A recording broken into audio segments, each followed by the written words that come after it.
Drew here, and episode 8 of Chapelwaite, Hold the Dark. I felt like this was a pretty effectively chilling episode of television. I would emphasize that it was effectively chilling because this isn't really my type of television episode. It was kind of a bottle episode, although the Boone Manor is so large that it kind of feels like multiple locations, so I'm not entirely sure that the word bottle episode applies so much here. They definitely didn't feel bottled up.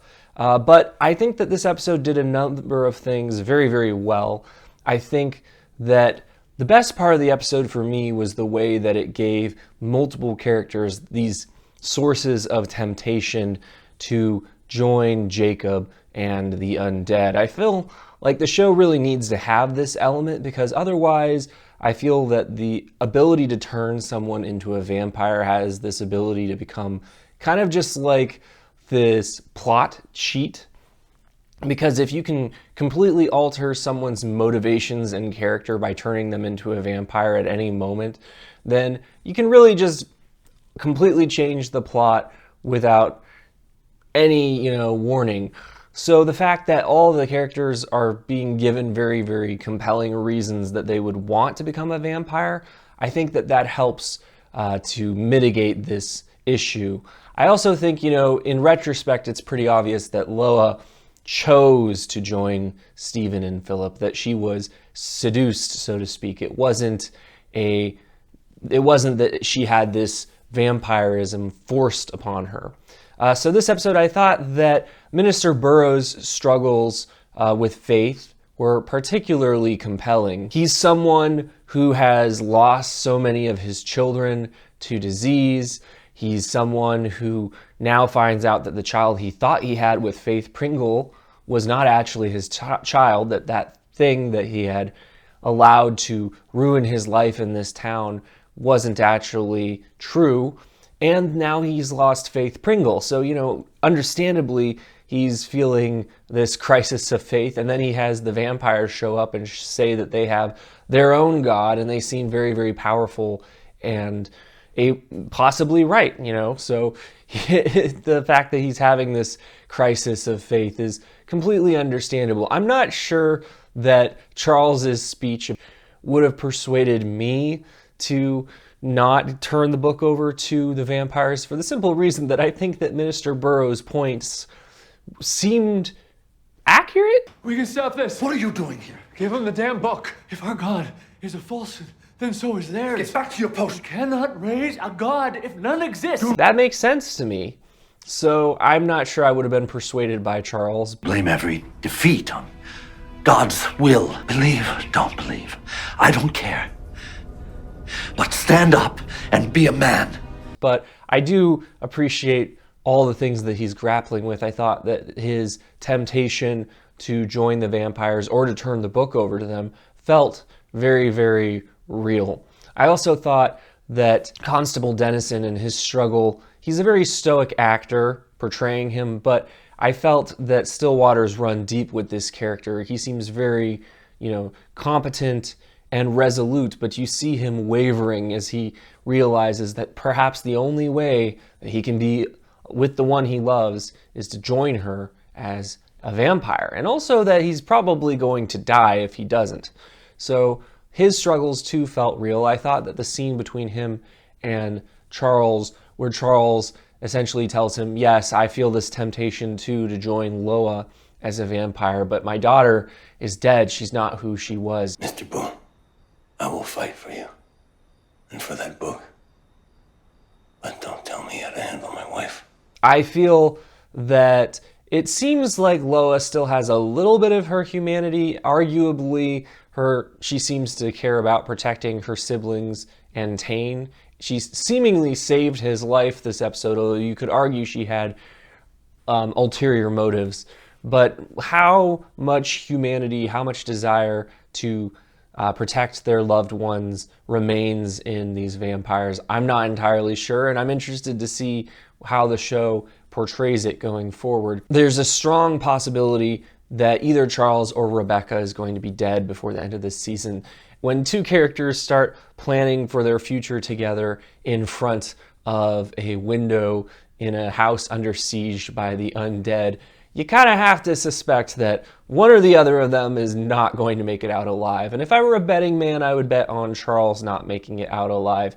He's so damaged, and I think that there could be a good completion of his arc from going from being someone who was afraid that he would harm his family to making the ultimate sacrifice to protect them. But we'll see. But overall, I think that the execution of the actual fight with the vampires this episode was kind of iffy and logistically didn't make that much sense. I think you could poke a lot of holes in it and get accused of nitpicking, so I'm not going to do that. But for example, they've already established that the book is fireproof, so you kind of wonder, why doesn't Jacob just burn the house down with everyone inside and sift through the ashes? I like getting to see Charles as a tactician. I like the idea that he is this whaling captain who's used to commanding men, and that he's viewing this as, a battle in a sense with the bestial. But I feel that he didn't seem like a particularly good tactician. I think that the writers and their need to get everybody trapped in the basement kind of made it so that his plan just didn't seem like a very, very good one to me.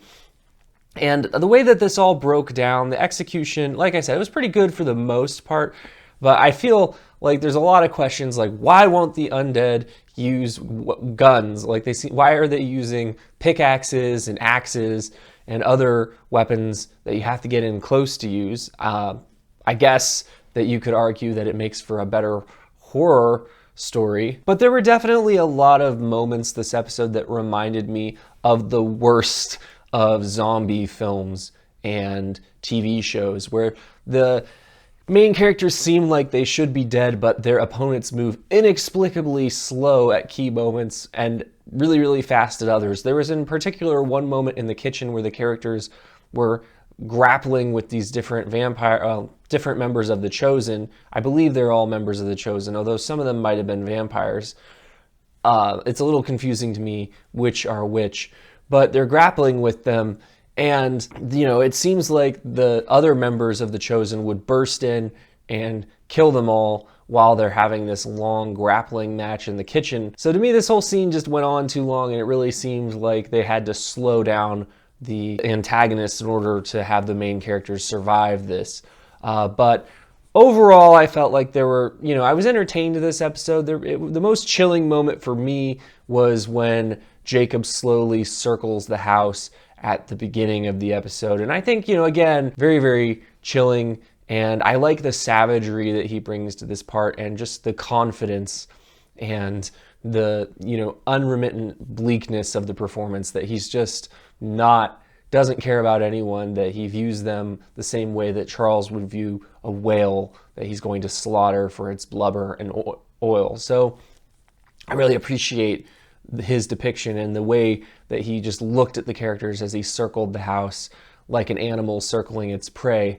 I found that really to be the most chilling scene of the episode. Otherwise, there were some jump scares, there were some tense moments, but I never really felt like any of the main characters were actually going to die. And that kind of hurt this episode for me, because it felt like kind of a lot of mincing around without real stakes. The ending of this episode, I felt that was a strong ending, as they're trapped in the basement and Charles is considering killing Honor and Rebecca to save them from the fate of being turned into the undead, like Loa. And then in a twist, that they're rescued, but only because the book has been turned over to Jacob by Tane, who gave it to his sister Loa. I felt that was a pretty good way to end the episode, because you have this sense of relief, but then you immediately lose it because you realize that things could be about to get much, much worse. So to me, that was a good heel turn, well executed. I do question why Charles is so aghast at this moment, because he is about to kill his entire family to protect them. So to me, the fact that, the bad guys have this, they were going to take it anyways once they killed you. So, there's not really a big loss there. At least you're still alive. At least you still have an option maybe to protect the world from Jacob and his evil plan. As long as there's life, there's hope, You kind of wonder why, since they were trapped in the basement, Jacob didn't finish them off while he had the chance, but, you know, apparently he just doesn't care about them that much. I do wonder what Jacob plans to do with Philip's head. I'm curious if he has some plans to resurrect it, or if perhaps he's going to taunt Stephen with it. It's interesting that Loa seems to have switched alliances. Like, she was working with Philip and Stephen, but now she's with Jacob and the Chosen. So I'm interested to see how that plays out. So on the whole, I think they've got a good setup for the next couple episodes, and I'm really interested to see where this goes. But those are just my thoughts for what they're worth. If you're interested in seeing my upcoming reviews of Chapelwaite and other shows, please consider subscribing. And as always, thank you for watching.